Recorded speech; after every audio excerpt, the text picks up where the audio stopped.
Assalamualaikum warahmatullahi wabarakatuh. Bismillahirrahmanirrahim. Alhamdulillahilladzi hadana lihada wa ma kunna linahtadiya laula an hadanallah. Laqad ja'at rusulu rabbina bil haqq wa nudu antilkumul jannatu uristumuha bima kuntum ta'malun. Ashhadu an la ilaha illallah wahdahu la syarikalah wa ashhadu anna muhammadan abduhu wa rasuluh sallallahu alaihi wa ala alihi wa ashabihi wa man sara ala nahjihil qawim wa da'a ila siratil mustaqim ila yaumiddin. Amma ba'du, Allahumma 'allimna ma yanfa'una wanfa'na bima 'allamtana wa zidna ilman wa aronal haqqa haqqa warzuqna ittiba'ah wa aronal batila batila warzuqna ijtinabah. Usi binafsi wa iyyakum bitaqwallah kama qala ta'ala fi kitabihil karim. A'udzu billahi minasyaitonir rajim. Ya ayyuhalladzina amanuttaqullaha haqqa tuqatih wa la tamutunna illa wa antum muslimun. Ma'asyiral muslimin, jamaah salat subuh, jamaah pengajian ba'da subuh Masjid Nurus Sa'adah, para bapak, para ibu, adik-adik remaja yang semoga semua dalam keberkahan. Bersyukur kehadirat Allah Subhanahu wa ta'ala pada pagi hari yang insya Allah penuh barokah ini, kita bisa hadir dalam sebuah ketaatan untuk melaksanakan sholat subuh berjamaah dan kemudian diteruskan dengan taklim atau kajian.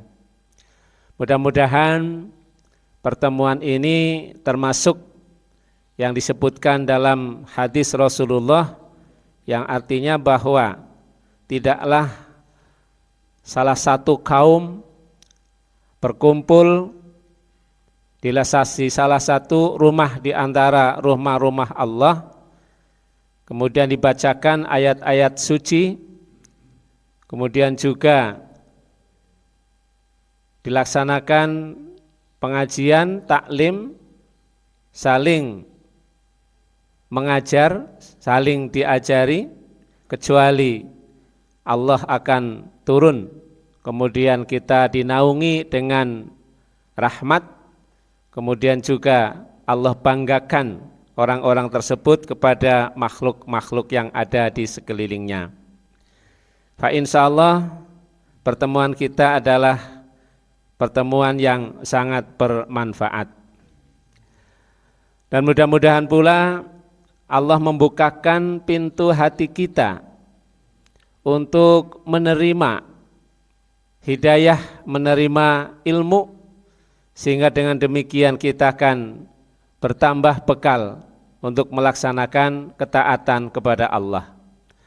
Salawat dan salam semoga tetap tercurah kepada junjungan kita Rasulullah Muhammad sallallahu alaihi wasallam, kepada keluarganya yang mulia, kepada sahabatnya yang setia, dan kepada semua orang yang senantiasa mengikuti sunnahnya hingga akhir zaman. Terima kasih kepada Takmir yang telah memberikan kesempatan kepada kami untuk bisa bersilaturahim di sini. Pada kesempatan pertama dahulu telah kami sampaikan sebuah tulisan yang disampaikan oleh ulama besar Syekh Abu Ali Al-Hasan bin Ali Al-Jauzani tentang tanda-tanda orang yang mendapatkan kebahagiaan. Kebahagiaan itu menjadi tujuan hidup kita. Bahkan tidak hanya kebahagiaan di dunia, tetapi sebagai seorang yang beriman kepada Allah, kita meyakini bahwa kebahagiaan di dunia ini sebagian dari yang dijanjikan oleh Allah, kebahagiaan hakiki besok di akhirat. Oleh karena itu penting sekali bagi kita mengetahui tanda-tanda orang yang diberikan kebahagiaan oleh Allah. Pada pertemuan yang pertama telah kami sampaikan sebagaimana disebutkan bahwa Syekh menyebutkan min alamatis sa'adati alal abdi, di antara tanda-tanda kebahagiaan seseorang yang pertama adalah tasirut ta'ati alaihi, dimudahkan baginya untuk menjalani ketaatan. Ketika pagi hari ini dalam suasana yang cukup dingin, Bapak Ibu semua diberi rezeki untuk bisa bangun, kemudian melaksanakan ketaatan, hadir di masjid yang mulia ini, insya Allah kita akan mendapatkan termasuk orang-orang yang dimudahkan oleh Allah. Karena betapa banyak saudara-saudara kita yang belum bisa hadir pada majelis yang seperti ini. Insya Allah Bapak Ibu termasuk orang yang diberi kebahagiaan oleh Allah Subhanahu wa Ta'ala, dimudahkan fisik, jasad untuk melakukan ketaatan dengan melaksanakan sholat subuh berjamaah. Bukan pekerjaan yang mudah dan perlu semangat, mulai dari niat di dalam hati, kemudian ikhtiar kita, ya tentunya antara lain tidur tidak terlalu malam, kemudian mohon kepada Allah untuk bisa dibangunkan lebih awal. Kemudian ketaatan ini mudah-mudahan akan diikuti dengan ketaatan-ketaatan berikutnya.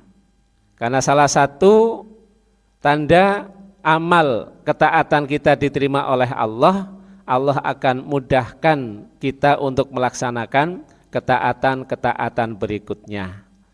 Hari ini kita sudah bisa melaksanakan kegiatan ini, kemudian teruskan dengan nanti barangkali ada silaturahim, ada kegiatan-kegiatan yang lain yang merupakan perbuatan-perbuatan baik. Kemudian yang kedua, jamaah rahimakumullah, tanda kebahagiaan orang yang kedua adalah mampu atau dapat menyelaraskan amal-amal solihnya dengan apa yang telah dituntunkan oleh Rasulullah Muhammad sallallahu alaihi wasallam. Wa muwafaqatu as-sunnah fi af'alihi. Jadi mampu menyelaraskan perbuatan-perbuatan amal solihnya dengan yang dicontohkan oleh Rasulullah Muhammad sallallahu alaihi wasallam. Rasulullah memiliki hak untuk ditiru, untuk diikuti. Dan misi yang disampaikan oleh Rasulullah adalah untuk diikuti oleh kita umat Islam. Sehingga manakala kita sudah bisa beramal solih, tidak hanya sekedar beramal solih yang tidak ada tuntunannya, tapi betul-betul ketika kita beramal sesuai dengan yang dituntunkan oleh Rasulullah, maka kita akan mendapatkan ketenangan hati, kemudian juga sumber dari kebahagiaan hidup kita di dunia maupun di akhirat. Rasulullah telah dilapangkan dadanya, kemudian telah dibuang sifat-sifat buruknya, dimasukkan ke dalamnya hikmah, yang dengan itu semua Rasulullah menjadi pribadi yang berakhlak agung, pribadi yang mendapatkan bimbingan dari Allah, yang seluruh aspek kehidupannya bisa kita contoh dan tidak ada yang tidak mendapatkan atau mengandung manfaat. Sehingga Allah menyebutkan di dalam surat Ali Imran, katakanlah jika kamu mencintaiku, kul in kuntum, katakanlah Muhammad, jika kamu sekalian mencintai Allah, tuhibbunallah fattabi'uni, maka ikutilah aku. Nah, fattabi'uni, maka ikutilah aku. Yuhbib lakum wa yaghfir lakum dzunubakum ila akhirih. Jadi ketika kita sudah mengikuti Rasulullah, berarti kita sudah betul-betul mewujudkan rasa cinta kita kepada Allah. Dan Allah akan memberikan cintanya kepada kita, kemudian Allah akan memberikan ampunan kepada kita semua. Oleh karena itu jamaah rahimakumullah, mari kita banyak mempelajari tentang apa yang dilakukan oleh Rasulullah. Ada perintah, kemudian ada juga hikmah-hikmah yang disebutkan dalam hadis-hadis beliau, yang semuanya bisa kita lakukan dalam semua segi kehidupan kita. Tidak hanya dalam ibadah yang mahdhoh atau secara umum telah ada juklaknya, tapi semua dari bangun tidur sampai tidur kembali, Rasulullah telah memberikan contoh kepada kita. Jamaah rahimakumullah, kemudian yang ketiga adalah wasuhbatuhu li ahlis sholih. Jadi persahabatannya dengan orang-orang yang sholih. Persahabatannya dengan orang-orang yang sholih. Jamaah rahimakumullah, bersahabat dengan orang yang sholih bisa menjadikan sebab kita memperoleh kebahagiaan. Karena orang yang sholih ini orang yang akan bisa membentengi kita, menghalangi kita dari perbuatan-perbuatan buruk yang bisa menghancurkan kita. Dari perbuatan-perbuatan buruk yang mendatangkan dosa. Ini hanya orang yang sholih yang bisa membentengi diri kita. Kemudian orang sholih ini juga mengingatkan kita ketika kita lupa. Mengingatkan kita, menasehati kita. Kemudian mengajak kita untuk berbuat kebaikan. Nah, ketika ada sahabat, orang yang berkriteria seperti ini, membentengi kita dari perbuatan yang buruk, kemudian tidak segan memberikan peringatan kita ketika kita lalai, ketika kita futur, ketika kita malas, ya diajak, diingatkan, kemudian menegur kita, kemudian juga mengajak kita untuk melakukan perbuatan baik sekaligus mengajarkan kepada kita hal-hal yang belum kita ketahui. Allah perintahkan kepada kita untuk didekati, untuk disahabati orang yang seperti ini. Meskipun mohon maaf dalam tanda kutip, ya terkadang BA-nya isinya nasihat terus gitu. Sahabat ketemu sing diceritakan tentang akhirat, tentang apa. Ini sebenarnya orang yang harus kita sahabati. Karena mohon maaf banyak yang cenderung ke politik, dok ceritane, ya. Apalagi saat-saat yang seperti sekarang ini. Kemudian ada yang sosialita, ya. Update status setiap saat. Kemudian juga ada yang sukanya barangkali wisata kuliner, ya. Ceritanya sing ditemung makanan, warung di sing urung tahu tekambah. Yang cita makan langsung connect semua. Nah, ada tipe yang seperti itu. Nah, ketika ada orang yang bisa mendatangkan kepada kita kebaikan, maka Allah perintahkan kepada kita untuk kita sahabati, untuk kita gauli. Sebagaimana disebutkan di dalam Al-Quran, surat Al-Kahfi ayat 28, Allah Subhanahu wa ta'ala telah berfirman, wasbir nafsaka ma'alladzina yad'una rabbahum bil ghadati wal asiyyi yuriduna wajhahu wala ta'du ainaka anhum turidu zinatal hayatid dunya. Rasulullah diperintahkan oleh Allah, dan bersabarlah engkau Muhammad bersama orang-orang yang menyeru Tuhannya pada pagi dan senja hari dengan mengharap keridhoannya. Dan janganlah kedua matamu berpaling dari mereka karena mengharapkan perhiasan kehidupan dunia. Surat Al-Kahfi ayat 28. Rasulullah pernah ditawari, apa yang kamu inginkan? Yang penting kamu tidak melanjutkan dakwahmu. Dan tidak tanggung-tanggung orang kafir Quraisy bahkan mau menjadikan dia raja, mau menjadikan dia pimpinan ketika dia mau meninggalkan dakwah. Tidak segan-segan mau memberikan harta, jadi kepengin apalah, kepengin onta pirang otak turuti, kepengin dunia apa tekwai, yang penting kamu tidak meneruskan dakwah seorang menyebarkan agama Islam. Nah, ini tawaran.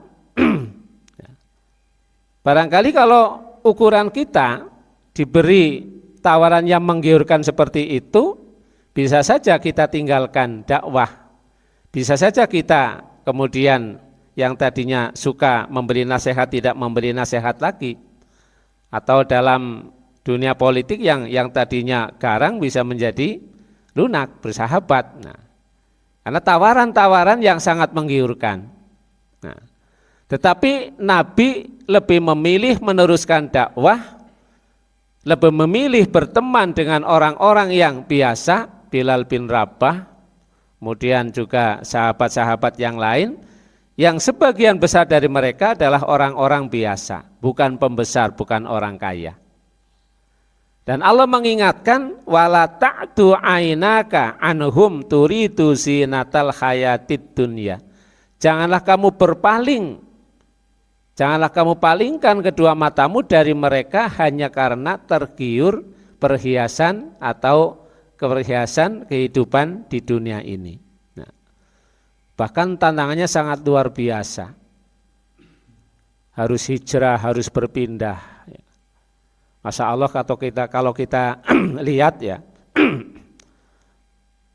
Gunung Sur atau Bukit Gua Sur yang ada di dalam bukit yang tinggi itu, ketika kita lihat sangat panas, kemudian juga sangat ekstrim. Disitulah Rasulullah pertama kali dari rumah kemudian bersembunyi. Dan jarak dari Mekah ke Madinah bukan jarak yang pendek ya. Dan beliau hijrah itu bukan melalui jalan yang biasa dilalui oleh kafilah atau oleh orang-orang yang dalam keadaan aman.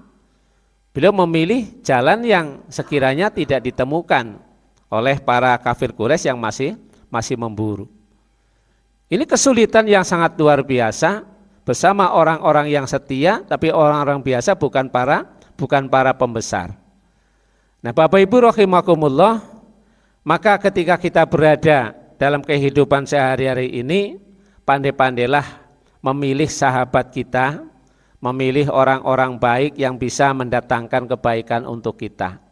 Pun demikian kita harus waspada kepada anak-anak kita, cucu kita, supaya mereka juga diberi oleh Allah teman-teman yang baik, teman-teman yang bisa mengajak kepada ketakwaan. Kita miris saat ini, Masya Allah, betapa dunia kejahatan itu sudah sampai merambah kepada tingkat anak-anak usia di sekolah lanjutan pertama. Kemarin kami di sekolah didatangi oleh polisi, begitu, bukan untuk apa-apa tapi untuk sosialisasi ya, pencegahan kenakalan di usia anak-anak. Karena pernah kemarin terjadi di Banyumas nih Pak, yang di Sokaraja napa nggih, bocah SMP tantangan begitu. Akhirnya yang satu meninggal, jadi adu kesaktian jam 2 bengi nang sawah di desa Kedondong sana. Dan yang meninggal itu kebetulan buah apa itu, anak yang saya keluarkan dari sekolah saya begitu loh. Jadi sudah dipanggil orang tuanya, perilakunya tidak baik, akhirnya saya kembalikan kepada orang tua. Nah, kemudian ya terjadi seperti itu. Nah, berarti ini kan mereka ketika bersahabat dengan anak-anak yang tidak baik, barangkali suka keluar malam, barangkali juga minuman yang diharamkan, kemudian juga pergaulan mengarah ke pergaulan yang bebas, ini akan sangat merugikan. Nah, usia SMP kok sudah sampai seberani itu. Dan jelas orang tuanya juga salah. Wong duwe bocah SMP kok bisa metu wengi jam loro jam diulihna. Nah, bagaimana penjagaannya? Nah, jadi persahabatan ini sangat penting. Oleh karena itu Rasulullah pernah memberikan permisalan orang yang bersahabat dengan orang yang baik itu seperti orang yang dekat dengan penjual minyak wangi. Kalau dia tidak bisa beli atau tidak diberi dari minyak wangi itu, paling tidak si dia sudah kecipratan mambu wangine. Yang dia nanggar bakul minyak wangi kan cokan testere gitu. Dia walesi nang tangan sepedil ya. Ini sudah beruntung, dia mendapatkan bau yang wangi, berteman dengan orang-orang yang baik. Nah, ketika orang berteman dengan orang-orang yang buruk, itu diumpamakan oleh Rasulullah seperti orang yang dekat dengan tukang empuk atau pandai besi. Nah, pandai besi ya pegawaiannya dekat dengan api, ya. Kemudian api itu bisa membakar pakaian kita. Nah, kalaupun kita tidak terbakar, biasanya mambune ya sangit, baunya tidak sedap. Nah, ini berteman. Nah, kalau orang bijak Jawa, ganu aja cedak-cedak kebo, maaf sing lagi gupak. Kebo yang sedang mandi di lumpur itu kalau kita dekati ya mungkin kita akan kecipratan lumpurnya. Nah, ini penting bagi kita Bapak Ibu rahimakumullah. Jadi orang yang bergaul dengan orang-orang yang soleh, jamaah, gitu. Kemudian juga di lingkungan warga yang baik akan menjadikan bisa mendapatkan kebahagiaan hidup di dunia. Betapa kita akan sangat tersiksa ketika kita punya teman, kemudian juga punya sifat hasad atau dengki, ya. Sebab orang yang hasad, orang yang dengki itu pasti segala perbuatannya akan buruk kepada kita. Mulai dari mata, kemudian juga barangkali ekspresi tubuhnya, dari ucapannya, dari tulisannya, semua buruk. Ketika kita berteman dengan orang yang memiliki sifat yang dengki. Maka Allah memberikan perintah supaya kita berlindung dari orang yang dengki ketika dia sedang melakukan kedengkian. Bapak Ibu rahimakumullah, kemudian yang berikutnya, yang keempat adalah berakhlak baik terhadap saudara-saudaranya. Wa husnul akhlaqi ma'al ikhwan. Nah, berakhlak baik ini termasuk perbuatan yang berat timbangannya ketika nanti timbangan amalan perbuatan kebaikan kita saatnya ditimbang oleh Allah Subhanahu wa ta'ala. Rasulullah Shallallahu Alaihi Wasallam diutus oleh Allah juga dalam misi untuk menyempurnakan akhlak manusia. Nah, ketika kita sudah mampu berakhlak baik kepada saudara-saudara kita, maka insya Allah kita akan mendapatkan kebahagiaan hidup di dunia. Karena kita berakhlak baik kepada sesama saudara-saudara kita, akan ada kebahagiaan, akan ada manfaat. Dan sebaliknya ketika kita berakhlak yang tidak baik, mulai dari perkataan, dari perbuatan, ini bisa menjadikan malapetaka, bahkan bisa mendatangkan permusuhan dan kehancuran. Ya, sebagai contoh misalkan orang yang berakhlak tidak baik, kemudian mengajak saudaranya, kan kita sering lihat ya Bapak Ibu ada tawuran. Nah, tawuran ini juga ada tawuran antar warga, kemudian ada tawuran juga dari anak-anak sekolah, bahkan juga mahasiswa yang kita sering dilihat itu di Sulawesi. Wong kon kuliah kok malah kampusnya di pandemi, kampusnya dibakari, ya pada gelut ya. Satu universitas hanya beda jurusan, mungkin sering pada tawuran. Nah ini menunjukkan bahwa akhlak kita terhadap saudara kita, terhadap sesama kita, ini belum menunjukkan sebagaimana yang diharapkan atau sebagaimana yang dituntunkan oleh Rasulullah. Rasulullah sampai menyebutkan innama bu'istu liutammima sholihal akhlak atau makarimal akhlak. Jadi tidaklah aku diutus oleh Allah dengan misi yang sangat berat, dengan tugas dan tanggung jawab yang sangat berat itu, kecuali muaranya adalah untuk menyempurnakan akhlak, ya, untuk menyempurnakan budi pekerti dengan peribadatan, dengan keimanan. Ya, ini semuanya adalah untuk membentuk akhlak manusia.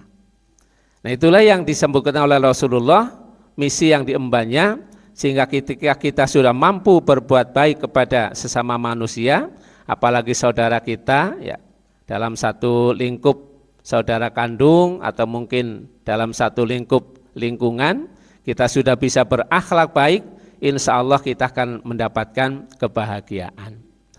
Bapak Ibu rahimakumullah, kemudian yang selanjutnya adalah mengupayakan kebaikan untuk makhluk. Nah, makhluk di sini adalah makhluk secara umum, baik sesama manusia maupun makhluk-makhluk yang lain.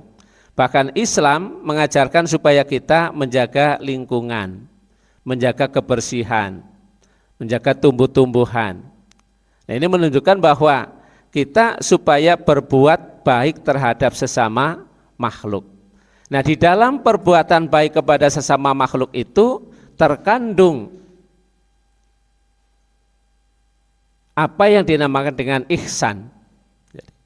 Nah, ihsan ini akan mendatangkan kebahagiaan, sebab dengan perbuatan baik kepada sesama makhluk itu kita akan bisa mendatangkan manfaat dan kita akan bisa mendapatkan kebahagiaan. Dan Islam mengajarkan bahwa perbuatan baik itu bisa dibentuk atau diwujudkan dalam berbagai macam keadaan, mulai dari hal-hal yang sangat ringan.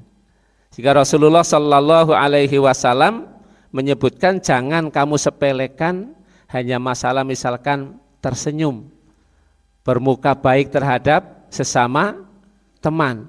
Jadi ketika panjenengan sudah bisa bertemu, kemudian orang yang bertemu dengan panjenengan dengan kita itu merasa nyaman, merasa senang, merasa aman. Nah, ini berarti kita sudah bisa berbuat ihsan terhadap sesama manusia. Sebagaimana disebutkan dalam hadis riwayat Muslim, Rasulullah Shallallahu Alaihi Wasallam bersabda, la tahqironna minnal ma'rufi syai'an walau antalqa akhoka biwajahin talqin. Jadi janganlah engkau meremehkan kebaikan sedikit pun, meskipun hanya dengan bertemu dengan saudaramu dengan wajah yang berseri, dengan wajah yang ya kepenak dideleng. Nah, untuk membuat wajah kita berseri ini ya sumbernya dari hati kita, sumbernya dari niat kita untuk membuat orang lain itu menjadikan nyaman, jadi mengupayakan kebaikan. Nah, apalagi dengan kebaikan-kebaikan yang sifatnya mungkin menolong atau juga mungkin memberikan solusi bagi permasalahan yang sedang dihadapi. Nah, di dalam perbuatan ihsan itu terdapat kenikmatan yang agung karena bernilai sedekah kepada Allah Subhanahu wa ta'ala. Insya Allah kita tidak akan kurang lahan untuk berbuat baik, berbuat ihsan. Ketika barangkali panjenengan sudah sampai tahapan kehidupan, putra-putri sudah mentas semua, ya, sudah bekerja semua, kemudian juga masih ada penghasilan yang rutin dari mungkin pensiun atau investasi yang lain. sementara anak sudah tidak memerlukan biaya. Nah, ini banyak kesempatan untuk kita berderma. Ada saudara kita barangkali keponakan, kemudian saudara jauh yang sedang membutuhkan biaya, nah ini bisa kita salurkan.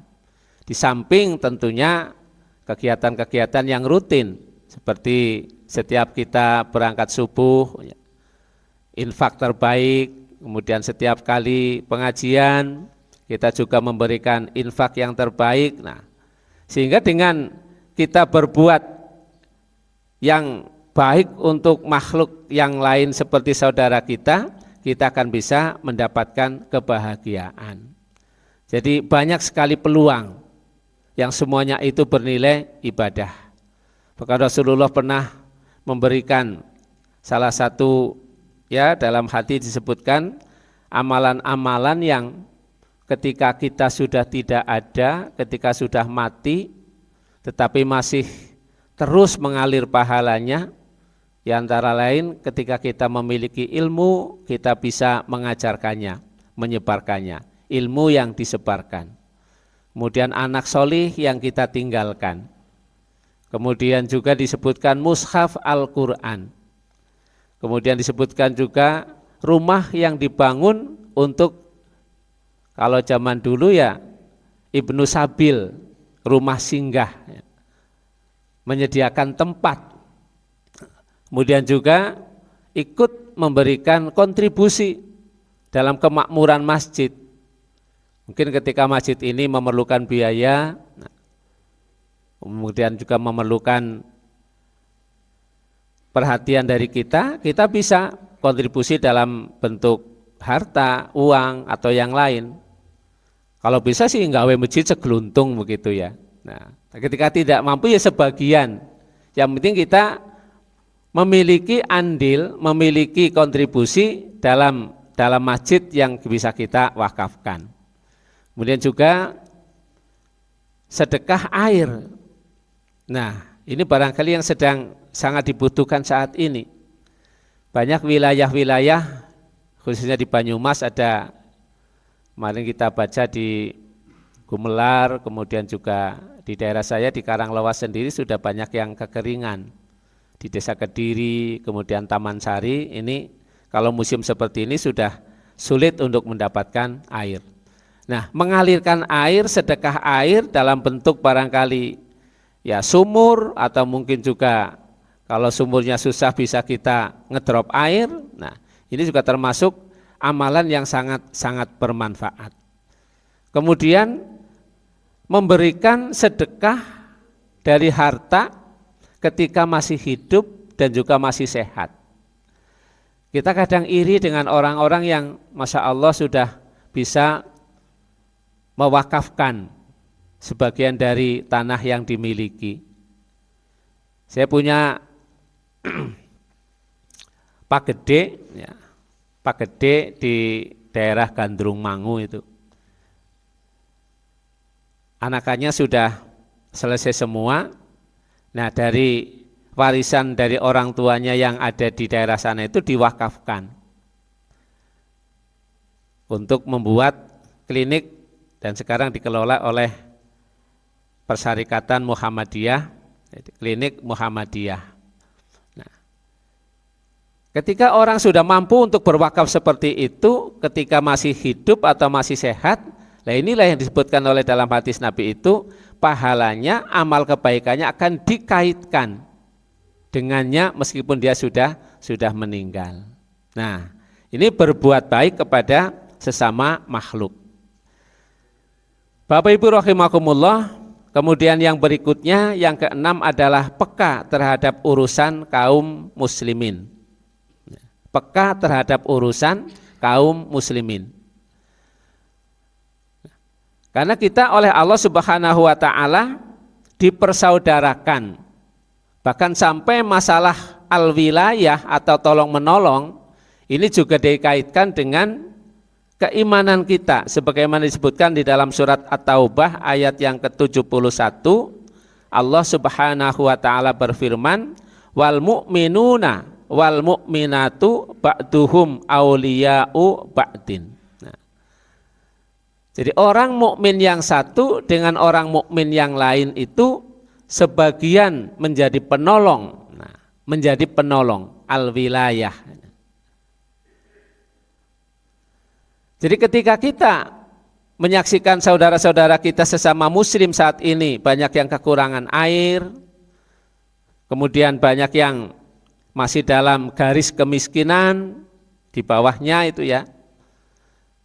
Kita harus peduli. Dengan apa pedulinya? Ya dengan apa yang bisa kita lakukan.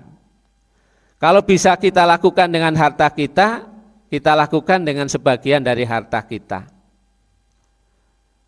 Kalau bisa kita lakukan dengan pikiran kita, dengan ilmu kita lakukan dengan pikiran dan ilmu kita. Kalau bisa kita lakukan dengan, katakanlah misalkan barangkali kekuasaan atau wewenang yang ada pada diri kita, ya kita lakukan dengan wewenang atau kekuasaan yang ada pada kita. Jadi prinsipnya peduli terhadap sesama orang Islam, sesama orang yang beriman. Baik yang ada di wilayah kita, kemudian menyebar di pada wilayah yang lebih luas, mungkin di beda provinsi, ya. Sampai kepada orang-orang yang beriman di seluruh dunia. Ini adalah salah satu menjadi penolong bagi sebagian yang lain.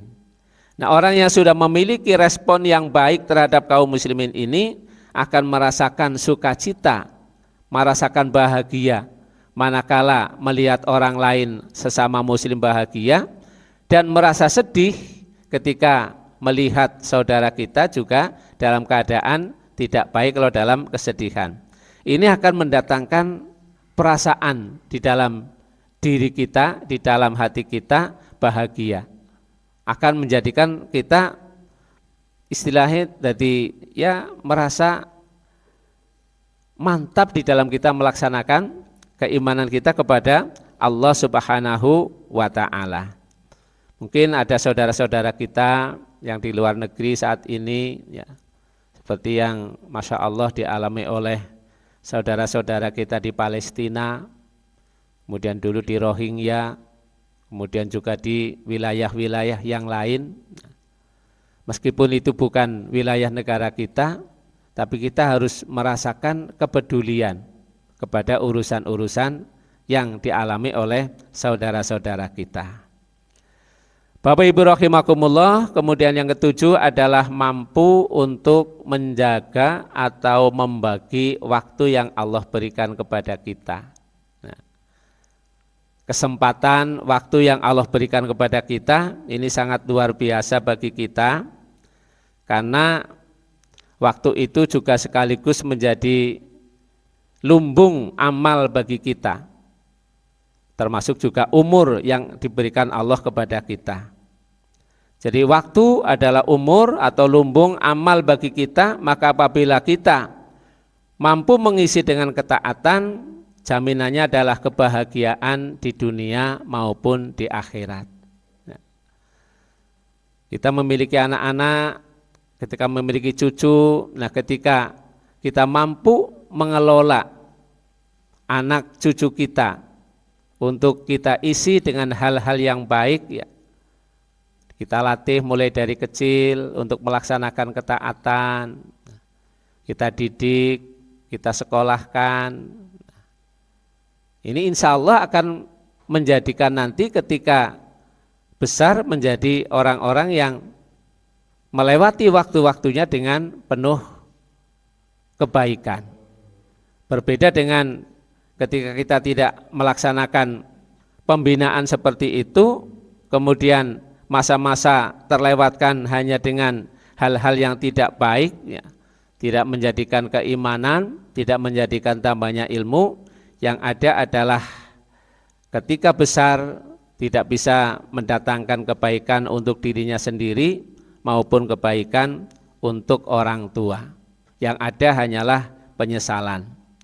Sahabat Ibnu Mas'ud radhiyallahu anhu pernah mengatakan bahwa ma nadimtu ala syai'in nadmi ala yaumin gharabat samsuhu nakaso fihi ajali walam yazid fihi amali. Ibnu Mas'ud mengatakan, aku tidak pernah memiliki penyesalan yang demikian mendalam dibandingkan dengan penyesalanku akan berlalunya satu hari yang amalku tidak bertambah. Jadi Ibnu Mas'ud itu sudah bisa muhasabah harian. Jadi setiap hari diingat apa yang sudah dilakukan, apa yang sudah dikerjakan. Nah, ketika hari itu dia merasa tidak mampu untuk melakukan amal kebaikan, dia sangat menyesal. Dan penyesalannya ini sangat mendalam dibandingkan dengan barangkali kehilangan katakanlah sesuatu. Hingga orang-orang yang memiliki iman yang kuat mampu memuhasabah diri, yang selanjutnya bisa muraqabah atau ya katakanlah menghukum dirinya sendiri. Dia sangat menyesal ketika satu hari amal ibadahnya tidak bertambah. Ya Allah, deneng dinagi aku jamaah ketinggalan siji gitu misalkan. Ya Allah, hari ini kok aku kelihatannya hanya marah-marah. Dinagi kok ketone aku malas temen gitu. Ini dimuhasabah, dihitung. Dan Ibnu Mas'ud memberikan teladan kepada kita, dia sangat menyesal kalau satu hari matahari berlalu, sementara umurnya berkurang, amalnya tidak bertambah. Ini sangat menyesal. Umar bin Khattab radhiyallahu anhu juga pernah suatu ketika dia lale gitu. Ketika ya dewek ya lumrah nang dewek jane lumrah banget. Sore-sore mengkebun kurma ya. Dalam kebun kurmane gue lagi woh mendot pisan subur begitu. Sehingga betah banget. Sampai kemudian dia ketinggalan jamaah sholat asar. Ada kan biasa ketinggalan sholat jamaah kan seranana perasaan apa-apa gitu. Gak ada terbersit perasaan dosa atau perasaan yang lain. Tapi Umar bin Khattab kemudian merasa bahwa dia telah dilalaikan dengan kebunnya. Gara-gara kebun kia aku nganti ketinggalan sholat asar. Akhirnya dia menghukum dirinya, kebunnya dijual, kemudian hasil jualannya itu disedekahkan semua. Ini yang dilakukan oleh sahabat-sahabat, Masya Allah luar biasa. Jadi ketika ada sesuatu yang bisa menghalangi untuk melakukan ketaatan, seketika itu juga yang menghalanginya itu disingkirkan. Abu Bakar As-Siddiq pernah memerintahkan putranya yang pengantin anyar ya. Pengantin anyar kan biasanya orang keton jamaah, orang meng masjid. Abu Bakar menyuruh putranya untuk menceraikan istrinya, yang gara-gara istrinya itu menjadikan dia tidak bisa jamaah, tidak datang ke jamaah. Dengan dewek Arab melakukan yang seperti itu barangkali banyak sekali. HP mungkin nggih, anak-anak kita belikan HP, bejasikin orang dia HP ya kepriwe. Tapi mbasan ditukokna HP ketungkul, diundang orang semaur, ya, diperintah orang melakukan. Nah kuduna HP-nya dibuang, ditol. Nah untuk kita pun demikian barangkali. Ya. Banyak hal-hal yang menghalangi diri kita untuk melakukan ketaatan. Kalau misalkan ada sesuatu yang menjadikan kita tidak bisa datang untuk jamaah, ya kita bisa siapa minimal gue yang menyesal kemudian tidak melakukannya lagi. Ketungkul apa ya biasanya ibu-ibu ya pagi masak, apa nggawe roti, apa ngapa ya. Nek bapak-bapak mungkin ya ngetusi manuk, mbak motor, anu kembang. Nah, gua sampai tidak mendatangi jamaah. Nanti kalau dikatakanlah dibandingkan dengan para sahabat yang dulu ya langsung mungkin barang yang menjadikan kelalaian itu langsung kemudian disingkirkan. Minimalnya istighfar, tidak melakukannya lagi, mensiasati. Pekerjaan pun demikian nggih Bapak Ibu, insya Allah kalau kita sudah mengkondisikan dimanapun kita bisa tetap melakukan sholat fardu lah. Nang kantor, sibuk kayak apa jam duhur ya ana jam istirahat. Walaupun sampai dengan malam ya tetap pimpinan kita ataupun orang-orang yang di sekitar kita tidak akan melarang kita untuk melakukan sholat. Kalau tidak mampu ke masjid yang besar jamaah, ya di minimal di kantor-kantor sekarang sudah ada tempat sholat. Ya dengan teman kita mengajak, jangan malah kita mempelopori engkau disit lah. Asar muk tekan jam 5, ya tanggung gitu. Nah. Kalau sudah kita tunaikan jamaahnya, insya Allah akan malah masya Allah itu. Malah mungkin produktivitasnya akan meningkat. Jadi karyawan-karyawan yang diberi kesempatan untuk melakukan sholat berjamaah atau bahkan mungkin pimpinan dari perusahaan atau kantornya itu meneladani untuk memandu sholat berjamaah, mengimami, produktivitasnya insya Allah malah meningkat bukan justru malah menurun. Karena ada kekuatan yang sangat luar biasa. Ketika kita sudah melakukan kewajiban kepada Allah, Allah pasti akan memberikan kemudahan. Si mau ruwet angel banget akan ada solusi. Nah, malah kalau bisa kita tumpahkan segala kesulitan, segala permasalahan ketika kita sholat. Asih dari guru kayak inyong ya bocah kok angel temen ya. Ya didongak kena. Mudah-mudahan dengan doa kita akan menjadi baik untuknya, menjadi sadar. Kalau dikerasi tambahkan kontra, akan nambah kontra. Kalau dialusi kemudian nasihati dengan tulus begitu, ya insya Allah akan menjadi lebih baik.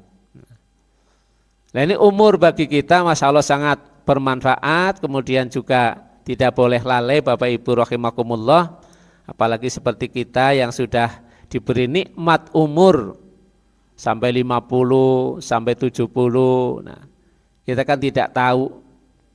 Jerewong, kalau saya pernah mengikuti pengajian Pak Abbas Rosati almarhum, jadi wong urip kuwi kayak pring sedapur. Sedapur itu serumpun ya. Jadi sing ngarep dijukut disit kuwi tergantung sing duwe. Orang deleng nom, orang deleng bocah, orang deleng tua. Pring sedapur kadang yang ngerbutuh nggo bangunan mungkin sing dijot sing tua-tua. Nih, sing tua-tua. Tapi yang butuh nggo tali, naik bocah kita orang ngerti tali ya. Diambil yang muda. Bahkan kadang sih nembe tikil bae dicukut gawe lumpia. Nah, jadi orang hidup itu seperti serumpun bambu. Yang mau diambil duluan oleh Allah Subhanahu wa taala kita tidak tahu. Logikanya untuk kita yang sudah diberi umur sampai dengan 60, 50, 70, maka umur kita tidak lebih panjang daripada ya yang sudah kita lewati. Apa yang ngarep nganti 100 tahun? Apa yang nganti arep 100 lebih? Nah, berarti ketika kita ukur dengan katakanlah apa yang sudah disampaikan Rasulullah 63 tahun Rasulullah, ya berarti sudah bonusnya banyak sekali. Nah, oleh karena itu Bapak Ibu rahimakumullah, orang yang sangat memperhatikan waktu, terutama umur, insya Allah akan bisa selalu muhasabah. Engkau anggar aku madep maring Gusti Allah, mengko anggar ditimbang, jadi siki posisi amalku kepriwe. Jadi kira-kira nek posisi wong kaya aku ke ganjarane karo dosane akeh ndi. Nah, ini harus ada pada pemikiran kita. Apalagi masya Allah ketika kita menghadiri takziah. Nek takziah niku kan ibrah yang sangat mendalam, dewek arep kaya kuwe. Harus kita sadari betul. Tapi masya Allah ketika kita sudah diperingatkan oleh Allah berulang kali kita takziah, kita belum sadar ingat akan kematian. Padahal ingat mati itu termasuk ciri-ciri orang yang diberi kecerdasan oleh Allah Subhanahu wa ta'ala. Mangsane tasya malah mau ngetona raidok lah istilahnya. Tidak ada amal yang dilakukan. Jenazah sudah disuceni, sudah dikafani, ya. Pak Kayim sudah mengumumkan monggo ingkang badhe salat jenazah. sing menyat mung sepedil. Sing akeh malah pada nyaman jagongan. Malah cerita mbuh apa gitu. Tidak ingat ada potensi amal yang bisa mendatangkan kebaikan bagi kita. Syukur kita bisa berkontribusi mulai dari memandikan, kemudian juga mengkafani, kemudian ikut menyolati sampai dengan sempurna mengantarkan ke kubur, mendoakan. Keutamaan yang diberikan, pahala yang diberikan sangat luar biasa oleh Allah. Dan ini kesempatan untuk kita mendulang amal solih antara lain dengan melaksanakan tuntunan Rasul ketika kita bertakziah. Yang utama adalah dzikrul maut, ingat mati bahwa kita akan yang seperti itu. Dan kita tidak tahu kapan dan di mana. Nah ini masalah umur Bapak Ibu, jadi mari kita perhatikan. Jadi orang yang bahagia itu antara lain adalah orang yang mampu mengelola waktu, menyadari bahwa waktu itu merupakan lumbung amal solih kita. Nah mudah-mudahan bermanfaat, itulah Bapak Ibu tanda-tanda kebahagiaan ya. Jadi ketika Bapak Ibu sudah satu, dimudahkan oleh Allah untuk melakukan ketaatan jasad kita, diri kita. Yang kedua, berusaha untuk menyelaraskan amal yang kita lakukan, amal soleh kita dengan yang dituntunkan oleh Rasulullah Sallallahu Alaihi Wasallam. Kemudian yang berikutnya, mari kita bersahabat dengan orang-orang yang memiliki potensi mendatangkan kebaikan bagi kita. Kenal dengan orang lain, orang banyak silahkan. Tapi untuk kita jadikan sahabat, mari kita pilih orang-orang yang bisa mendatangkan kebaikan. Kemudian juga berakhlak baik kepada saudara-saudara kita. Dengan tersenyum, dengan apapun yang membuat saudara kita itu bahagia, kita pun akan merasakan kebahagiaan. Kemudian perhatian kita terhadap sesama orang yang beriman, ya. Sesama orang yang beriman. Ini akan mendatangkan juga kebahagiaan hidup kita dan umur waktu yang Allah berikan kepada kita. Mudah-mudahan kita bisa memanfaatkan itu semua sehingga kita akan menjadi orang yang memiliki kebahagiaan hidup di dunia maupun di akhirat, kemudian juga memberikan kebahagiaan juga untuk orang lain. Mohon maaf atas segala kekurangannya. Subhanakallahumma wa bihamdika asyhadu an la ilaha illa anta astaghfiruka wa atubu ilaik wal afu minkum. Assalamualaikum warahmatullahi wabarakatuh.